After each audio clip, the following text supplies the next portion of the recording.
Welcome to Beyond the Fundamentals. I'm doing this short introductory video because the video that follows this is a little bit unusual compared with what we usually do. This video is going to be a dialogue between, there's 4 people there, including myself, and instead of a monologue, it's a discussion dialogue. Now, all the people who are involved, nobody is a professional, there's no big names or anything like that. It's just average people who want to come to a Bible study that happens at 6:30 in the morning on Wednesdays with the people that we work with. So that's really all it is. So I ask you to take this presentation with a little bit of a grain of salt because there's nothing professional going on here. There aren't any big names, any guests with any super theological training or anything like that. It's just a bunch of guys sitting around having a conversation. Now also what that brings me to is that we're going to be doing some more videos like this where we're going to have discussions and conversations and not just monologues. And for these conversations to work, we need to do a couple things differently, and we're still in the nascent stage right now. So that brings me to the next phase of what I want to talk about with what you're about to see. With what you're about to see, I want to apologize in advance because the audio and video quality is not very good. It's not excellent, if you will. The audio is very bad. Now, if I wanted to do this right, what I'd need to do is have different kinds of audio equipment, but all we had to use for this was the microphone on the camera. And that's where you can come in if you want. If you'd like to see more dialogues like this where you can hear the people better, that means I'm going to have to buy microphones. I'm going to have to get a new USB audio processor, a few things like that. I think the quality of the video is important because if you're asking people to watch things and it's of low quality, it seems like the content is also of low quality, but if it's high quality, more people are prone to watch it. So what I would like to see, I'd like to get 4 Rode NT1 microphones, some microphone stands, a Focusrite Scarlett 4-input microphone controller to record the audio, and 1 camera is fine. Now all that, just those things right there, if we upgrade the audio, is around $1,600. All right, and that's going with the cheaper version of the microphones because I wanted to get Shure SM7Bs with cloud lifters, and that takes things up about $250. So we're not going to do that. We're going to go with the cheaper version that has the built-in condenser. If we want to have multi-perspectival cameras, the camera that I'm using is the cheapest high-quality camera you can get, which is a Sony AX53. I believe off the top of my head, it's right in front of me. I'm looking at it, but I can't see the nomenclature from here. And they cost just under $1,000 a piece. So if I have multi-video feeds, that's the kind of expenses we're looking at. I'd like to bring this, now we're just meeting in a conference room at work, so I can't really change the room a whole lot, but what I could do is I could vastly increase the audio. Now, as I say this, somebody just donated $500 a few minutes ago, so we get a lot of support, but in order to make the video and audio quality what it needs to be for a video like what we're trying to do, it just takes money and we don't have it. So if you'd like to see more conversations like this, if you'd like to see a higher production quality as we go forward, as this develops, that's what the need is for that. And probably for the next month or so, if anybody wants to donate to that or just wants to send the devices, maybe in the description below, I'll put a list of what we're trying to get. And then if you want to email me and tell me you'll send me that, that'll be fine too. But that's what we're dealing with. So I want to apologize in advance. There are parts in the video where it's hard to hear, it's hard to see.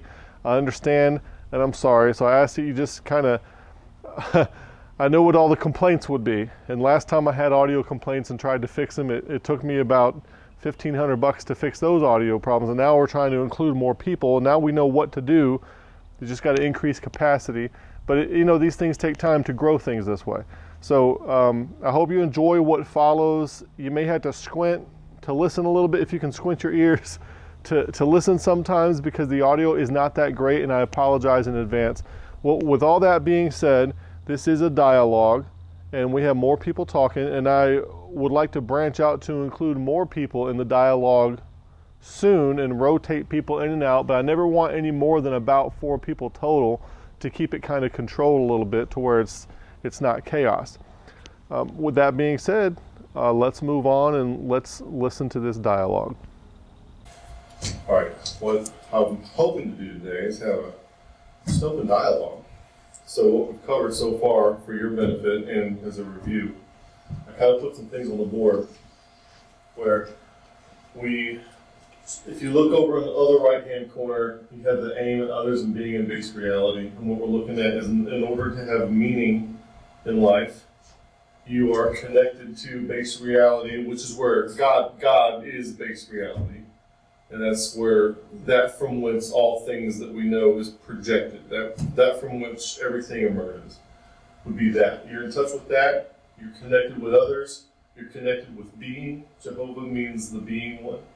And then you are connected with an aim in your life. You're aimed at something. You're trying to accomplish something.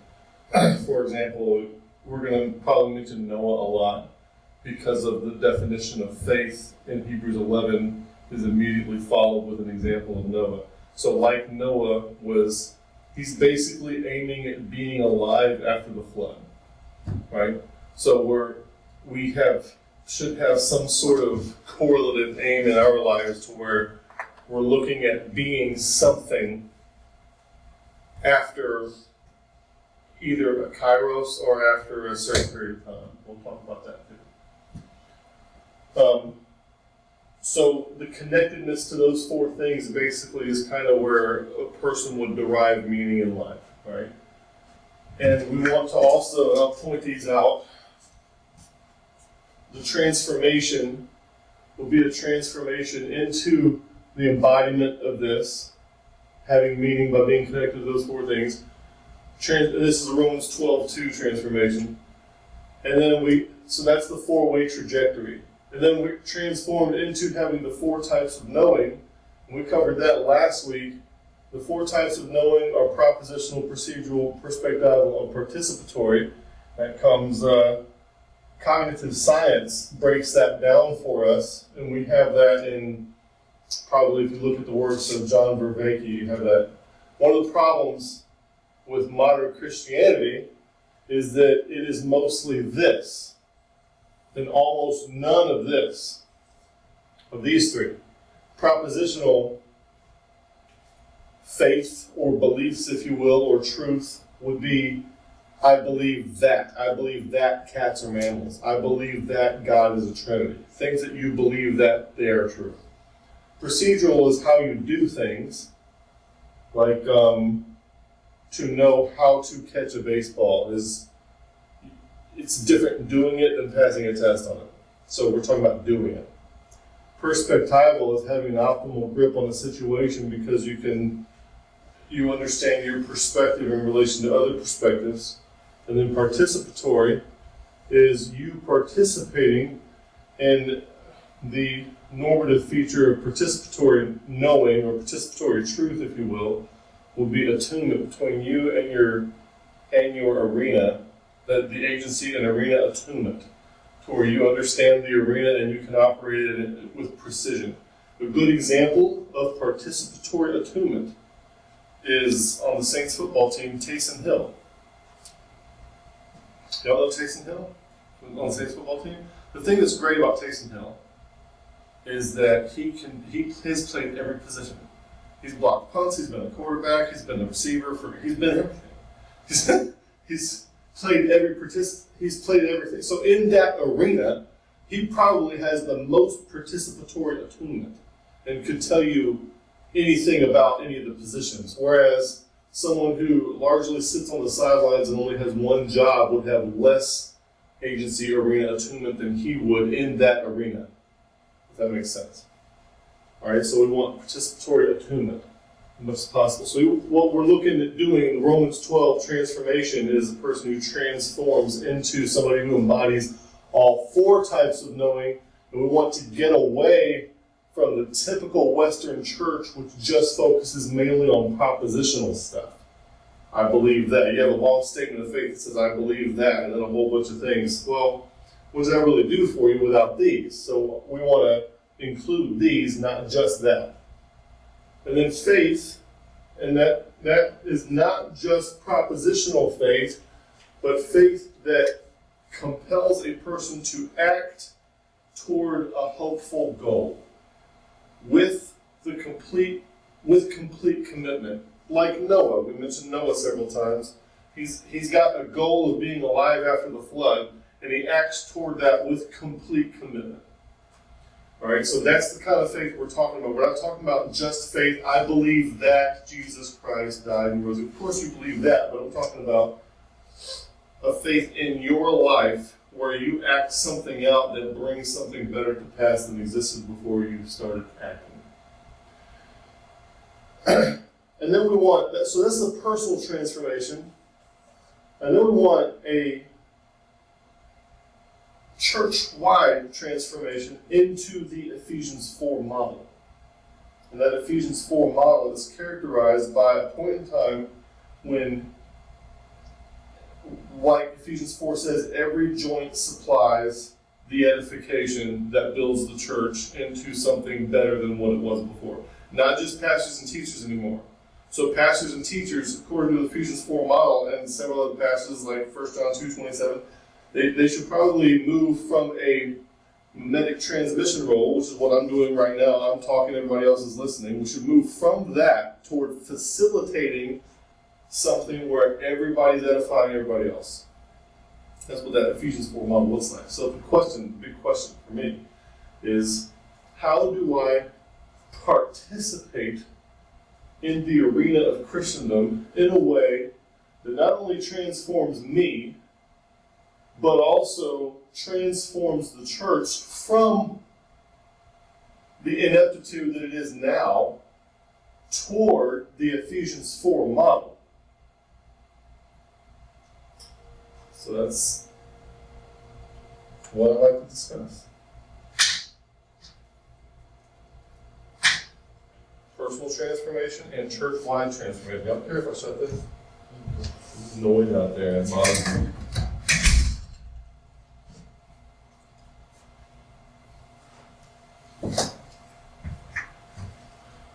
So now we just sit here. So we're essentially talking about faith without acts is the major problem that's being said in the church today. Yeah, you could say that. That's probably a good way of saying propositional beliefs would be faith in something without necessarily any action behind it. I think a lot of it's regional in the United States, because the last place that I lived for like a long time was Texas. And I found that I went to a lot of small churches in Texas, a lot of revivals, and a lot of smaller churches where it's like a little small community, rather than like the mega churches that you'd see outside and things like that. And I find that in those small churches, what I like about them is that a lot of those people actually really do things for their community, and they participate in a lot of charity work. If that's what we're talking about. Yeah, so that's involved. That you actually just sparked my memory. But when you get to here's kind of what I want to do too. When every joint is supplying, your church has a statement of faith, right? Almost every church is a statement of faith. SOF, not Special Operations Forces, but statement of faith. And we get taught to believe these things, which are basic propositions. We want you to believe these things. What I think we need to be concerned with, what I think is presented in Ephesians 4, is the generator function that leads to these. I'm going to write that, generator function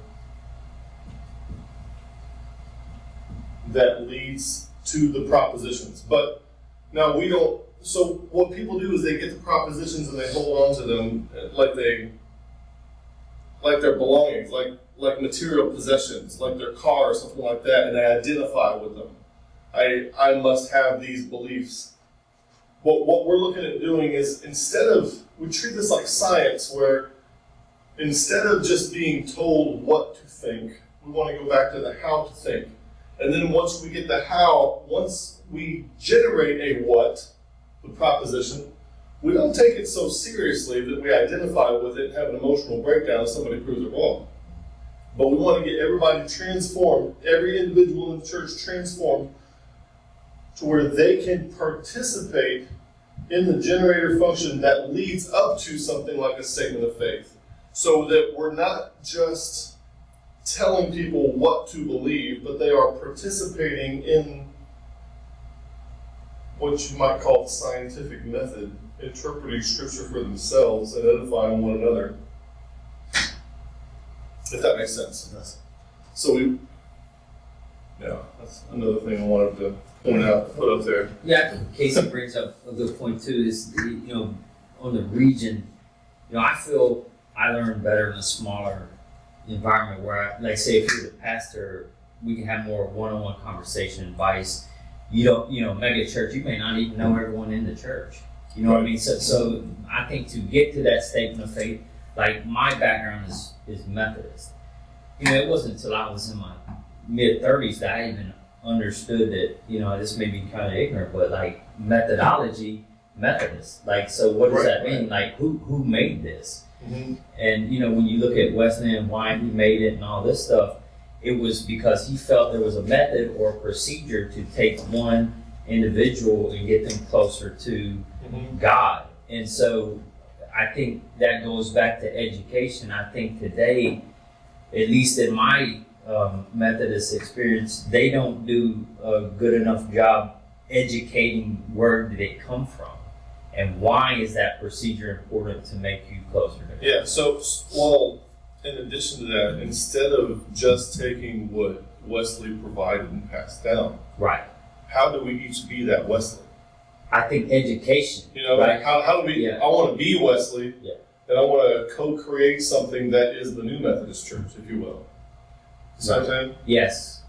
And I believe it's because I didn't understand the history of it, right? Like we would recite things, and I don't disagree with that. I still claim to be Methodist, but at the end of the day, I didn't know what I was saying, right? I didn't understand it. And so I think that in education, and maybe having a mentor, maybe Casey's my mentor to get me through that over that hump where I could start thinking on my own. Right, yeah. So if you could imagine an entire church where everybody's being a John Wesley,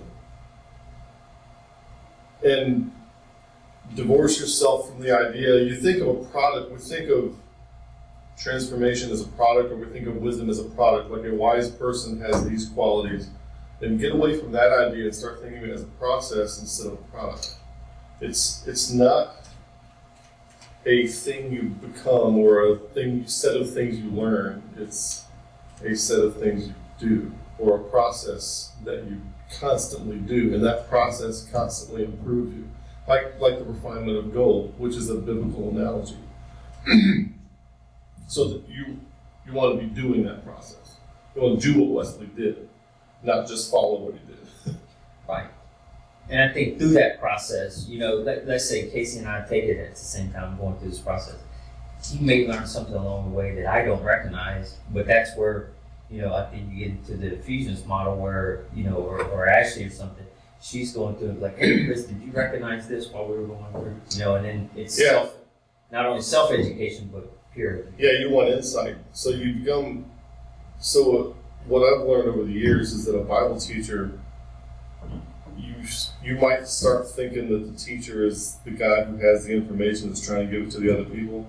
But if we modify the teaching so that instead of just passing information mimetically, transmission from one person to many broadcast model, we see every person as fertile soil with insights in their head that if we cultivate it just right, those things will bloom and grow into something that all the rest of us can pick. Kind of like you see jazz musicians working together, where if they're co-writing a song, sometimes they'll do it on the fly, or one guy's providing a bass rhythm, some other guy's improvising something, and now you have this new thing that didn't exist before. And y'all seen the movie World War Z? So I was actually going to do a whole video about this, and I probably still am. But there's a point in time when the main character, Jerry, played by Brad Pitt, is sitting on an airplane, and he's got this Israeli soldier right in front of him who he just moments ago cut her arm off to save her life, right? Well, she says a little phrase. He's got all this information in his head. Virology from the doctor, investigative work from his previous experience, understanding tactical environments. And then she says something, just a throwaway comment about being dead weight, and that is the trigger that causes him to tie together everything else he was exposed to and realize the solution to the problem. She didn't even know what she was providing. She didn't know the value of what she was saying, but that's what made it click. And I think that's an excellent example of how interaction with other Christians, we're trying to extract those insights from the heads of other people. And that's that process is what makes things click so that we can move forward further. Yeah, exactly what you're saying. Yeah, I think it's important too that you don't close off others, like just because they don't think like you, maybe doesn't mean you can't learn from them. That's what you want. That's what I think you would want, is people who don't think like you. You want to hear from them. That kind of gets into propositional knowing. When you're emotionally attached to your propositions and you have somebody else who has a different set of propositions, now you see yourself in a rivalrous dynamic with them, and then you're basically competing with information to find out whose set of propositions is superior to the other one. And when you're competing with information, there's a huge incentive and a temptation to introduce misinformation to your advantage or to the other person's disadvantage. Does that make sense? Yeah. And so, like if you observe something in nature, you see what's really going on, if you go bird watching or whatever. But as soon as you start getting information from humans who have the capacity to strategically deliver that information with an intent in mind, that strategy will often involve a level of deception. So then you have to start exercising a lot of it, really, of discernment, where you start trying to discern the signal from the noise with other people. So what we want to do is we want to be in a situation where we can all listen to each other, and we're all free to say what we think. We're also all free to exercise discernment, separating signal from noise, and we don't get into a rivalrous contest where we're trying to best each other with our grasp of our propositions versus your grasp of your propositions. But we see each other as symbiotically helping rather than trying to competitively get an advantage. Does that make sense? Yeah, I think a lot of people, when they talk about religion, they get offended very easily, right? So I think that sometimes that comes from being ignorant on the subject, and then when it goes against what you believe, then they get angry. And I think that that's a key to kind of keeping it in that propositional box. They're identified, right? They're emotionally identified with it. Yeah. And if you believe something very strongly, and then I say something which challenges that, you might think that you're dealing with facts and evidence, whereas to them it's more like you're removing a very significant relationship from their life. Yeah. It'd be like if somebody just bought a new Porsche and they're super proud of it, and then you go bash it in or something like that, And they don't understand that's happening. So they're all upset because that which they kind of people wear their propositions kind of as a status symbol. I am this. And then when you start to attack that, it's like you're attacking them. It's like you're attacking their person, rather than, can you imagine two mechanics trying to figure out where the flat on a tire is? I think it's over here. I think it's over here. And nobody's going to get upset because nobody's emotionally attached to where the flat is. They're just trying to both help. You look at religion that way, or look at religious things that way. That's not rivalrous, and everybody can help. But as soon as somebody becomes attached to a theory, well, I think that's why education is important, because I think the more you know about your specific denomination or whatever you may choose to believe, that I think that the more education you have to defend it or even to educate other people on it, I think it will stop the rivalrous kind of arguments. right? Well, I don't know, because if you look at all the debates in theology, it's very educated people doing it. Yeah, but I agree with you. I wonder if that emotional tie is just too, you know what I mean? Do you think that maybe they're too emotionally attached to it? That's a key point right there. How do you get people, and I kind of want to go to the board and write this down, but how do you get people educated enough to where they can contribute meaningfully without becoming ideologically possessed in the process? That'd be a question. That'd be a question to answer. Because as soon as you start delivering information to somebody, here's the things you need to learn in order for the establishment body of knowledge to consider you proficient in this discipline. Well, as soon as you learn those things, you become attached to them emotionally. That's my status symbol. I am proficient in these things. Well, I come along and tell you you're proficient in wrong things. Now we're rivals. So the question would be, how do you get people to develop a certain level of sovereignty in their domain so that they have more to contribute, but at the same time they don't become emotionally attached, don't personally identify, and don't become ideologically possessed by those things?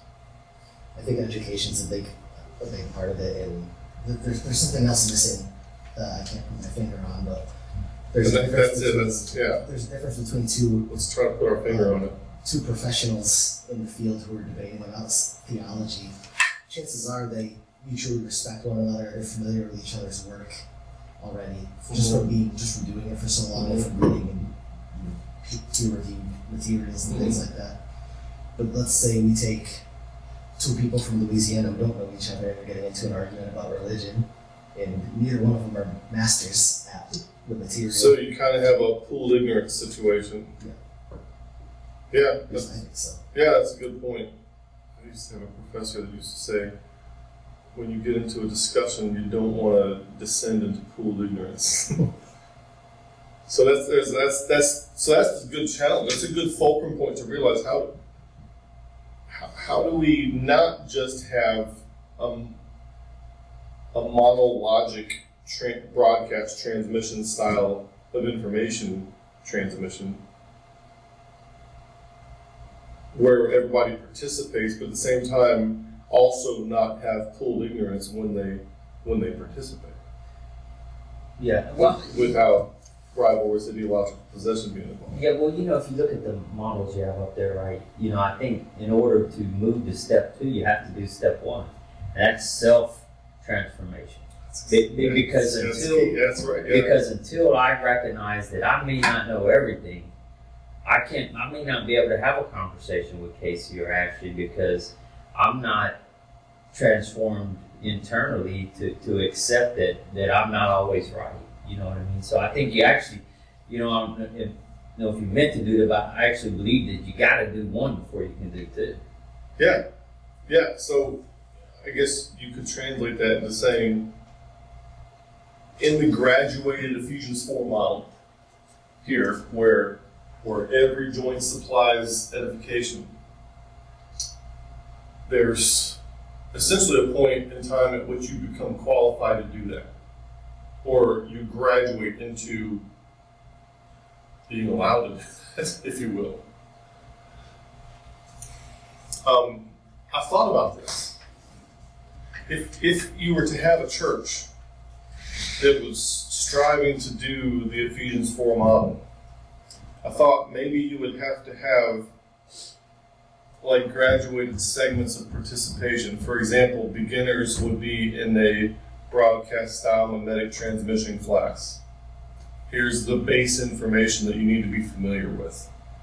And then once they develop a certain level of proficiency there, then they kind of graduate into the point where they can participate into the everybody edifies group. Yeah. And I think you hit on a point that I was thinking about. It's like not everybody's going to transform at the same time. Mm-hmm. No way that's happening. And then even when people like maybe just get into Christianity, there's obviously, or maybe they already transformed internally, but not everybody's going to be at the same level. The problem is some people will get offended that maybe they can't be in this group or whatever. Yeah, maybe their buddy Yeah. moved up and they didn't. Yeah. And that's, I guess, the danger of it. But I understand your concept of graduating through different, Well, as soon as you open things up to where everybody can have a say, you're invariably going to have somebody who wants to take it over. They have a set of propositions they feel very strongly about, and they see the opportunity to speak as an opportunity to convince or persuade everybody else that their propositions are true.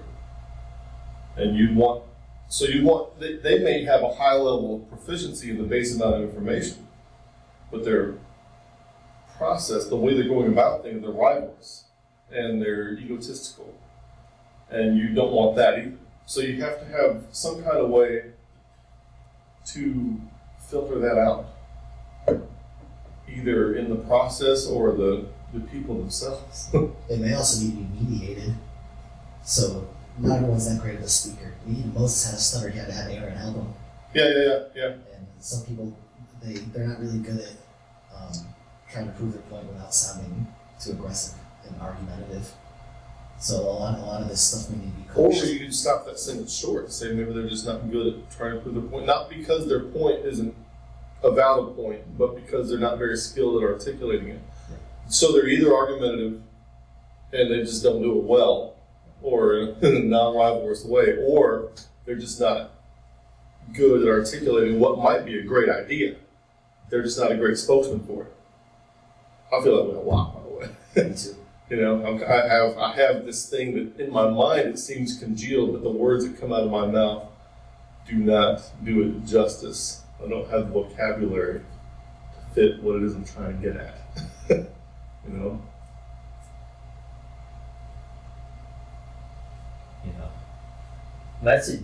I think that's a unique question that's probably a lot of people have tried to answer over the years, right? It's like, how do you get, because you can't make everyone happy.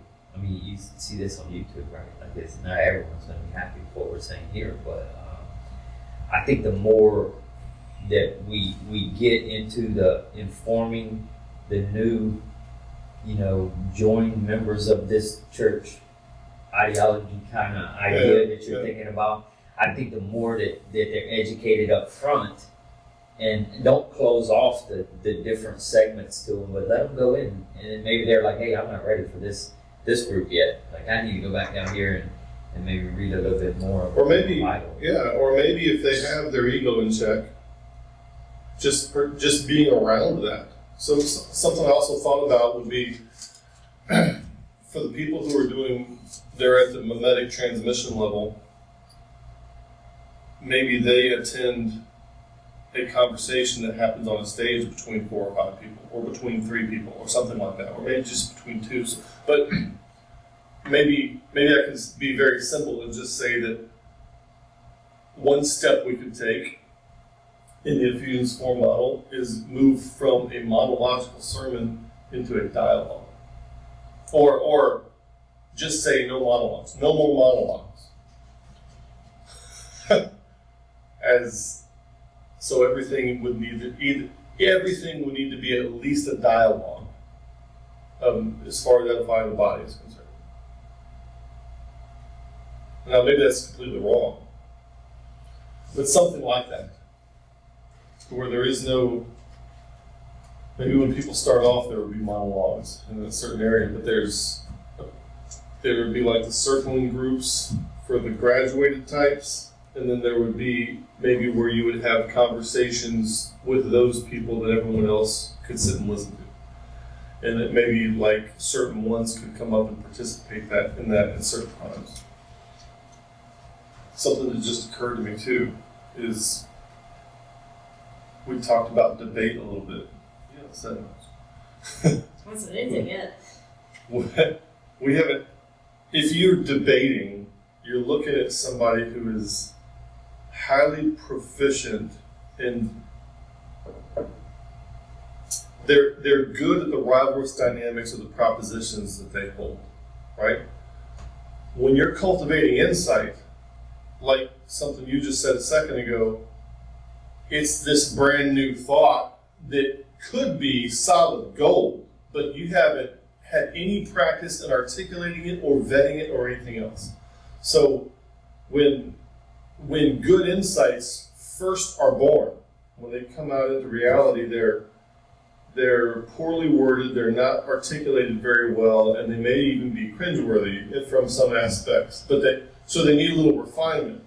In a rivalrous situation, any set of good flow-charted decision tree propositions that somebody else has already worked out and has a PhD in will look like it outcompetes that new inarticulate insight, which may be very helpful, but it isn't vetted yet, if you will, you know.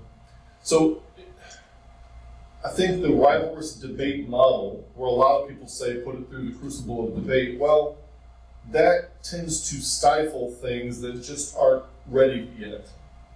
It'd be like beating up Michael Jordan as a baby because he wasn't a good basketball player yet. You know, you'd be sacrificing a great future to do that. Why not cultivate that into this great thing that it can be? You know, let it have its chance to become something, rather than just put everything through rivalrous dynamic.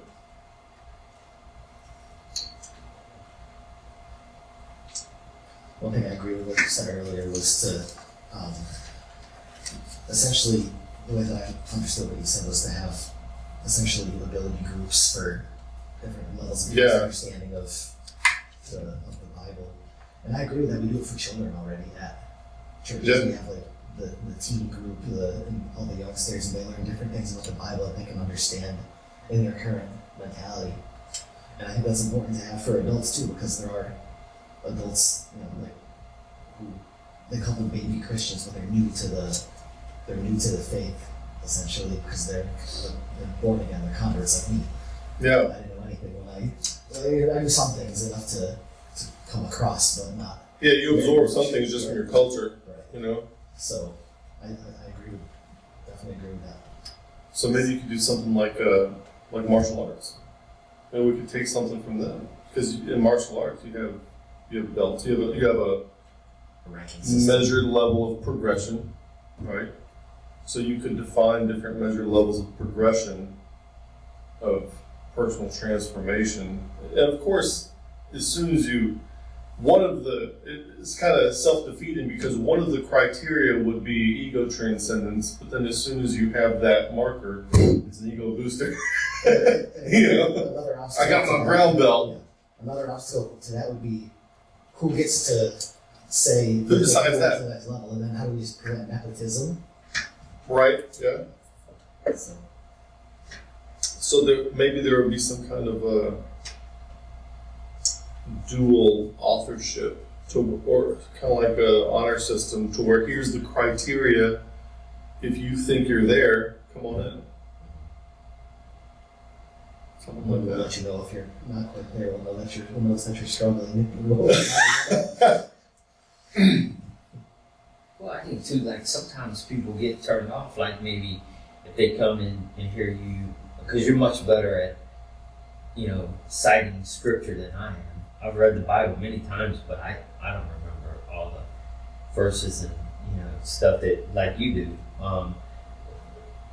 So sometimes people may feel a little intimidated by going into kind of, you know, unseen water, so to speak. So they may, if you make it open, like you're saying, and say, hey, when you're ready, come on up, you know, whatever, that would be like, okay, well, I'm going to stay here on Kevin's level for a little while, then I'm going to go talk to Casey, make sure I'm ready, you know. I think You had to have a balance between letting people come up when they're ready, and then somehow filtering out people that definitely don't need to be there. You know, like say you're having an international meeting on what we should do about a particular crisis. You wouldn't want the suicide bomber to show up.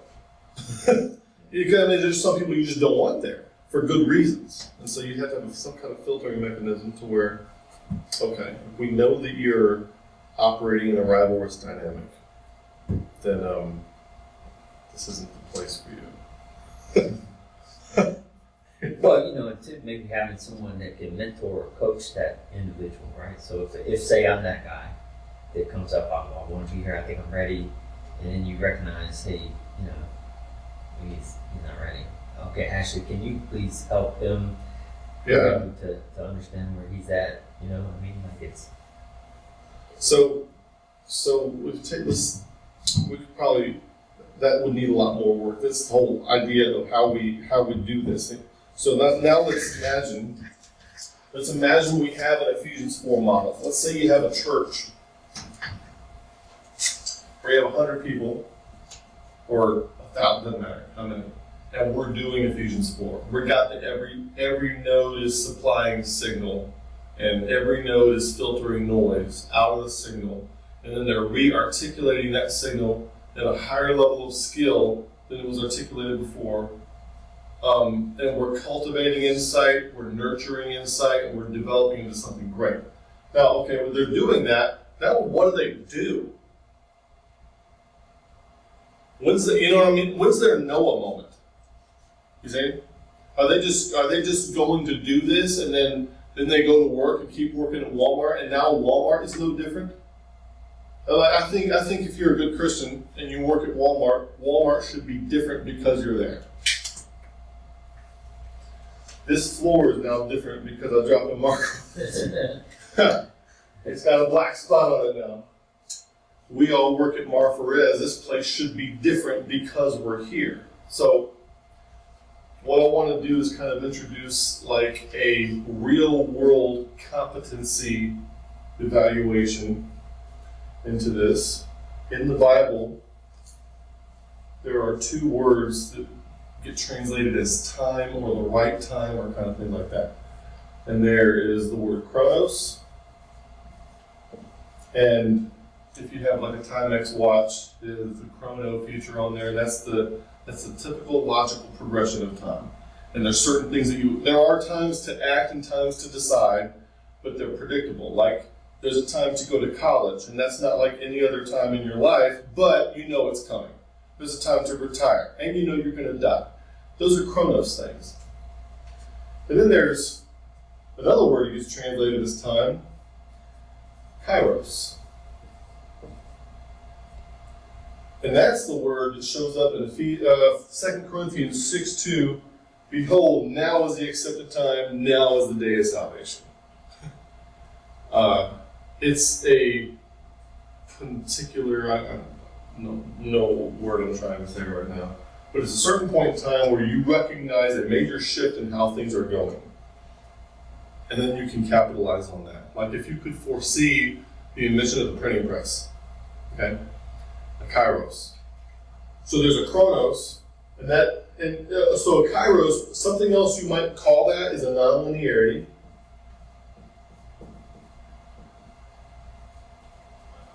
If I just scribble, I don't have to spell correctly. A nonlinearity or a disruption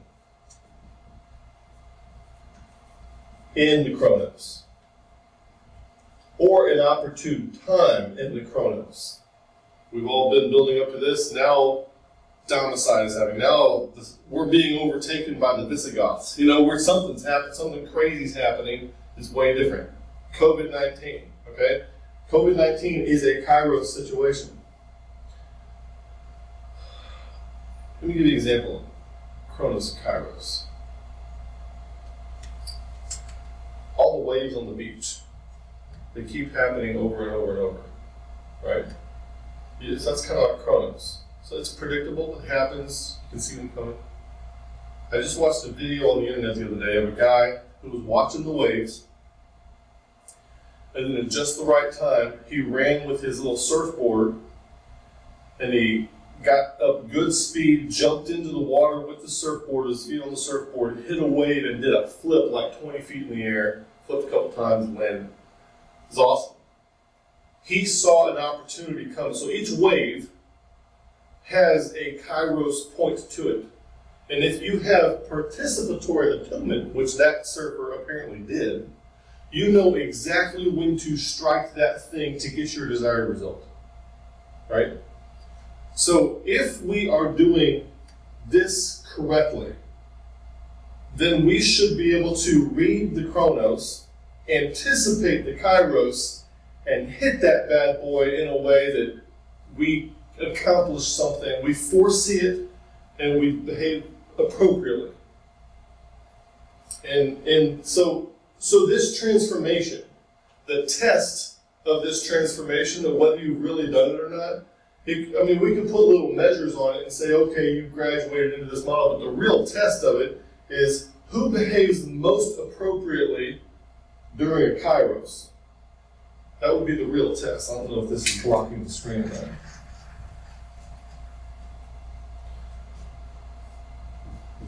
So you could say transformation in a Kairos would be appropriate behavior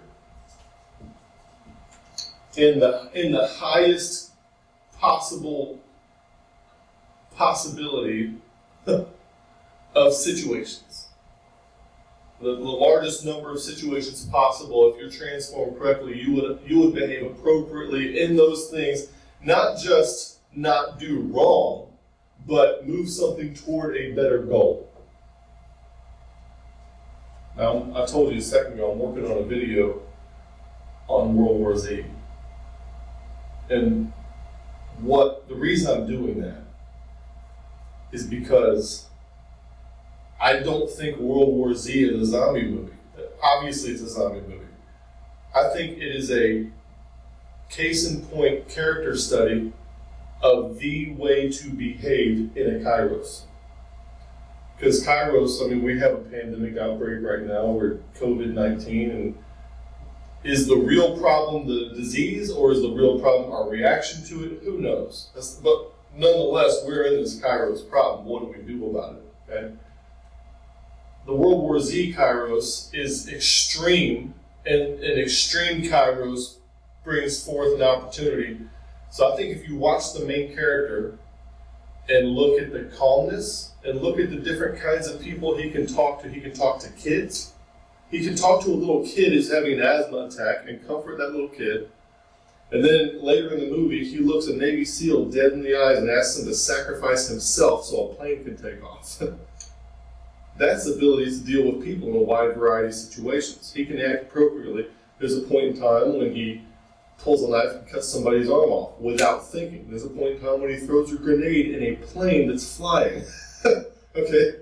And that is arguably the best decision for that moment. And you can't train for that. You can't give people a list of scenarios and say, here's a grenade, here's all the appropriate times to throw it. You have to have attunement, participatory attunement, in order to know when to act in these bizarre ways, all ways that are wrong. Like, okay, we all come from religious Christian backgrounds, right? Or something like that.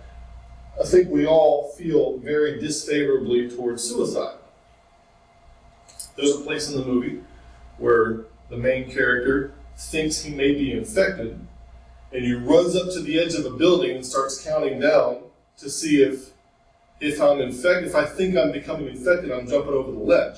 Now, in that, we would always say that suicide is wrong and undesirable, but in that situation, we realize that he's actually acting altruistically toward the people that are around him, so he doesn't kill them.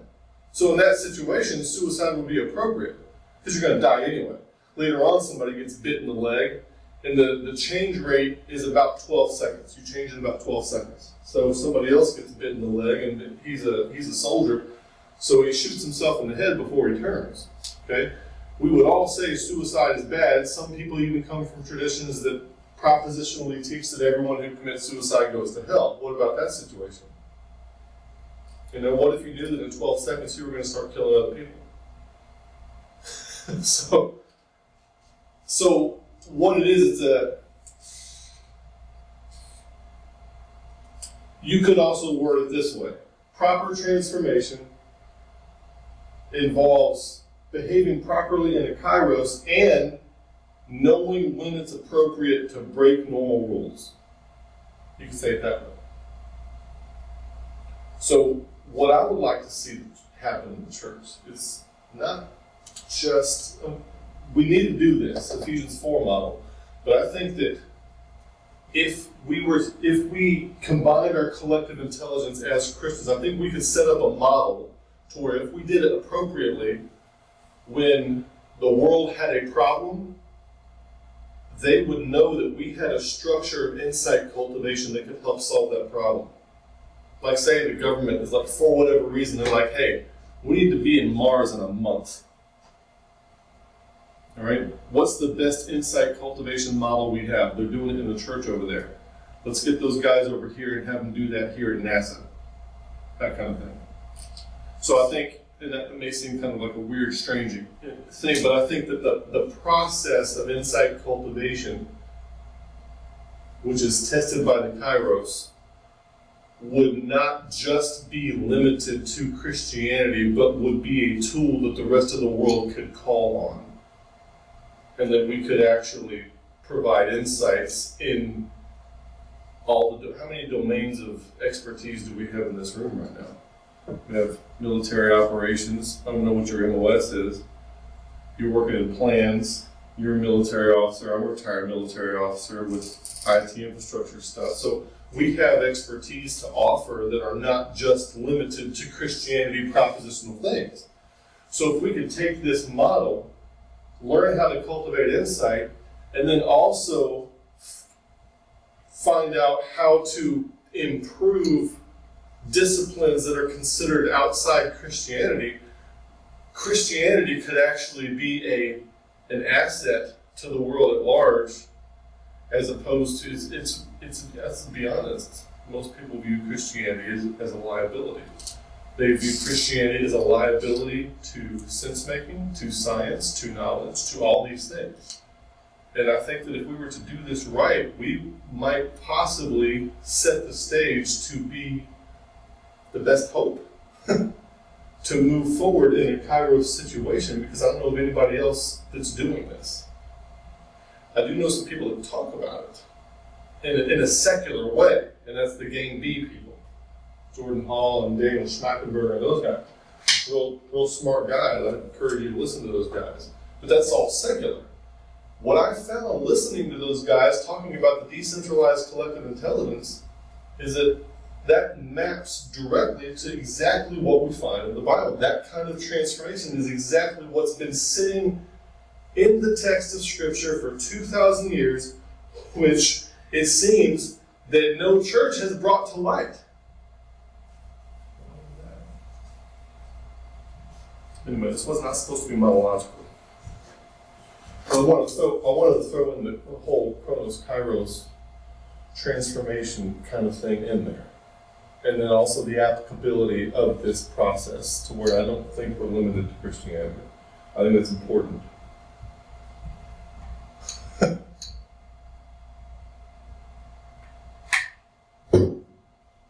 If we could have a methodology that cultivated insight that people would value to the point where companies, whether it's a car company or a software company, whatever, they would see Christians as maybe a potential source of consulting in order to get something done in their domain.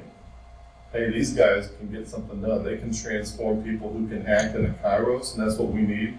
Let's get them to come bring that model to us. And so in a practical way, we would be demonstrating the effectiveness of Scripture in a real-world practical scenario, which is really irrefutable proof of the veracity of Scripture itself. I mean, you couldn't argue with that. If you took a car company and because of your involvement, we had self-driving cars and flying cars and spaceships in 20 years, and you could say, well, where did you get that? Well, I got that out of Fusions 4. Well, come again? You know? You couldn't argue with that. It would have real-world results, measurable, testable, demonstrable results in the real world. I'm going to stop talking now. So, it's supposed to be a dialogue. I have to get going on a morning recorder here in a minute. So. Yeah.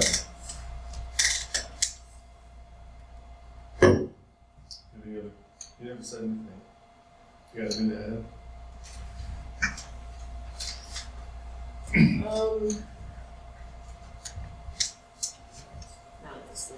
Next week. Next week? Yeah. So, do this again next week? Yeah. So this is exciting. I appreciate the input from almost everybody. I guess I'll wrap it up in a I can start next week. That'd be great. Okay. That'd be great. I'll take responsibility for That'd be excellent. that. You're still gonna go from comments, right? Yeah.